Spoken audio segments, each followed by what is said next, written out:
Hello people of YouTube, welcome to yet an anime movie review. I know, a movie review of all things. Hey, you never thought I'd do a movie review? Well, tough shit. So,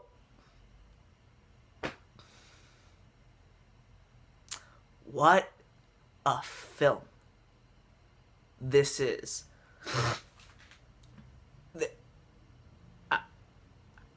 No words can describe how just beautiful and subtle and human-like this anime is.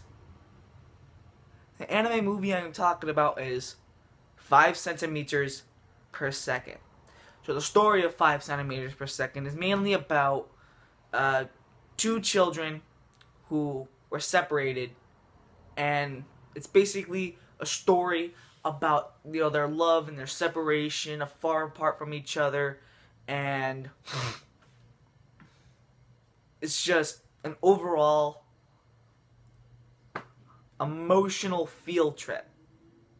And I say field trip, like, come on everyone, strap on your seatbelts because we're going on a feels trip, because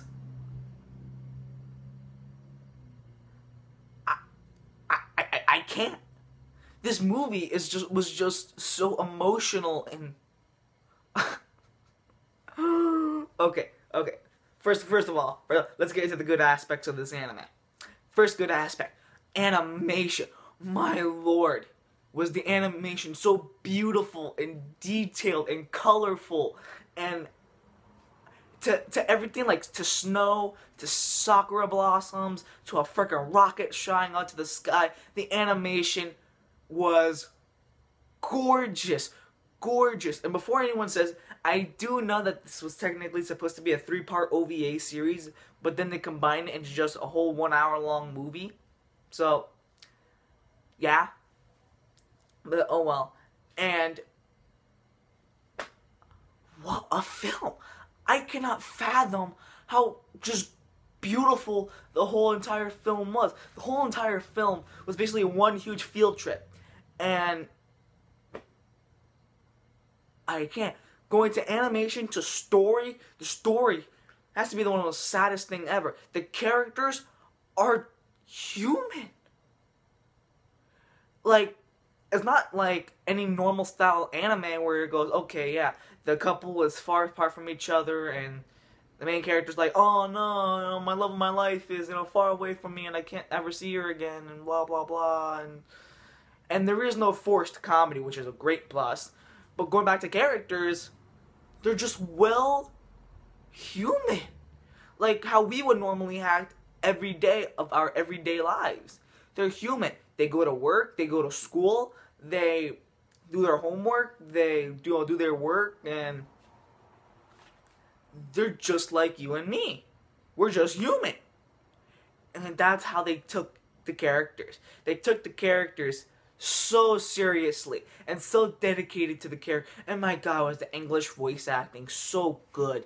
I keep thinking that the main characters, the guy, I forgot his name, Toho, I think his name is, reminded me of the voice actor from Tales of Exilia, Jude from Tales of Exilia. So yeah, I think it's Toho, I think his name is, and the girl is Akira. So just basically about their separation and about how just an overall field trip, it is. I mean, I have never, ever since I've seen Clannad, felt that same type of way.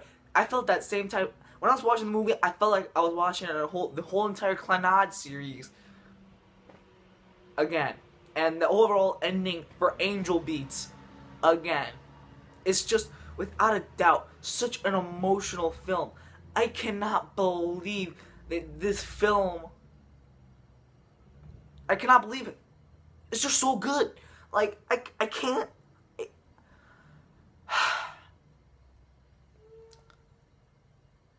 So going in this movie, my god, was it a whole 180?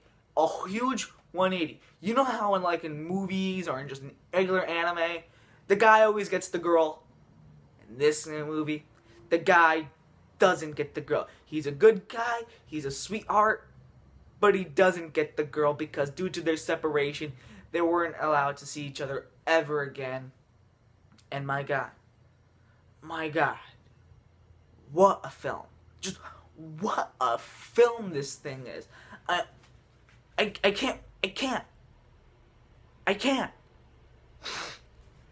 But since we're leading in at the end of the good aspects, there were a few little kinks, not really, bumps here or there, but since it really wasn't just a normal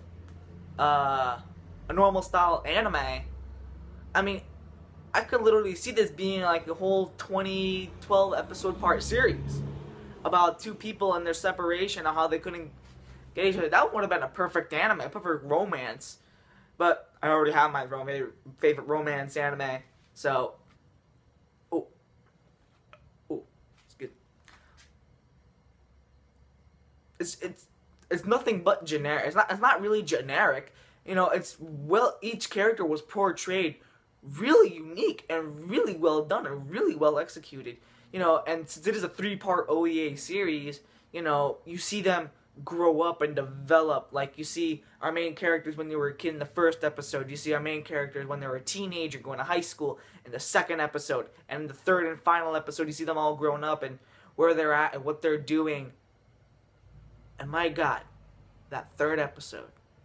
Strap on your seatbelts because we're still going on that field trip until we cry ourselves to sleep, because that's how feely this anime is. If you're not really into feely anime, don't watch this film. If you're into romance and you're into that kind of stuff, this film is your cup of tea. I can't really think of any problems that I have with this anime. I really can't.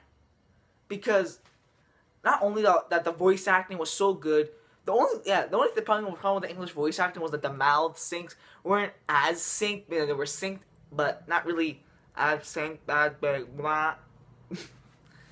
That's my only little, it's like a little tiny little thing. But that's not really to hold it against the beautiful animation and the beautiful anime this is. And might I say, what a well done story, well done characters, well developed characters. They establish bonds, they establish relationships, and that's why I'm going to give 5 centimeters per second a 9 out of 10. It is definitely worth watching. If you're not really into romance, don't watch this anime. If you love touchy-feely romance, then watch this anime. But just letting you know, you are warned. So what did you guys think of 5 centimeters per second? Did you like it? Did you didn't find it interesting? Did you absolutely didn't like any of the characters? And if so, comment. I'm open. So until then, I still hope to do that video about animes and what I should watch. But yeah, so till then, I'll see you later.